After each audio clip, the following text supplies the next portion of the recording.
Conditional probability is the probability of an event occurring based upon a prior event occurring. We're going to look at that perspective from tabular data. So in this table, the table shows the probable field for study for 150 freshman males and 100 freshman females. We're going to focus on finding the following probabilities. The first one is A, intends to major in business. Well, let's take a look at the table. I can see that there's a column for business, social science, other, and a total. And I can see that we're separated by male, female, and total. So the total on the right has 150 males, 100 females, for a total of 250 freshmen. While the total on the left shows us that there's 36 business students, 25 social science, and 189 other categories. That allows us to understand the table and interpret it correctly. So A, intends to major in business. And we're only looking at business, and we don't have to worry about male or female, so the probability of business is 36 out of the 250 total students. The next one is female. So we want to know females. There are 100 female. The probability of female is 100 out of 250. C, is a female intending to major in business? So we're looking for female and business. So the probability of female and business is 10 out of 250.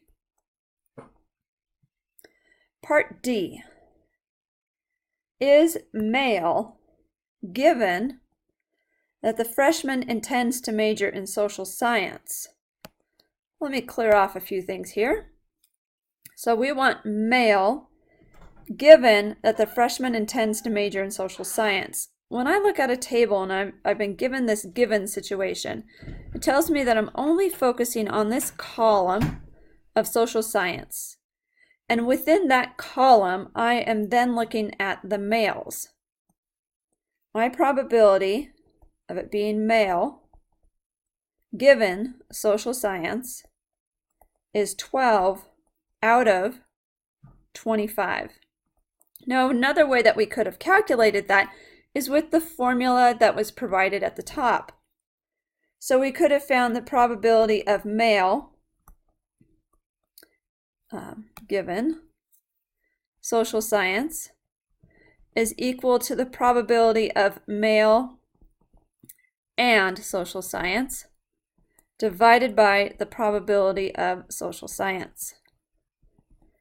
If we look back at this, we can see that the probability of male and social science would have been 12 out of 250. We would divide that by the probability of social science, which is the total social science people. That's 25 out of 250. And this fraction with fractions in it would have simplified down to the 12 out of 25. Last one. Intends to major in social science given the freshman is a female. So we're looking at a given of the freshman is a female, and we want social science. The probability of social science given female is 13 out of 100. This could also have been found by using the formula. First, finding the probability of social science intersecting with female and dividing that by the probability of female. The probability of social science intersecting with female is the 13 out of 250. and the probability of female was 100 out of 250. So we can see that that also would have simplified, oh, sorry, it'd be 100 out of 250. That would have simplified down to be 13 out of 100. One last comment I want to make about my answers that I have is that I should reduce all of these particular fractions that can be reduced. I would do that with technology.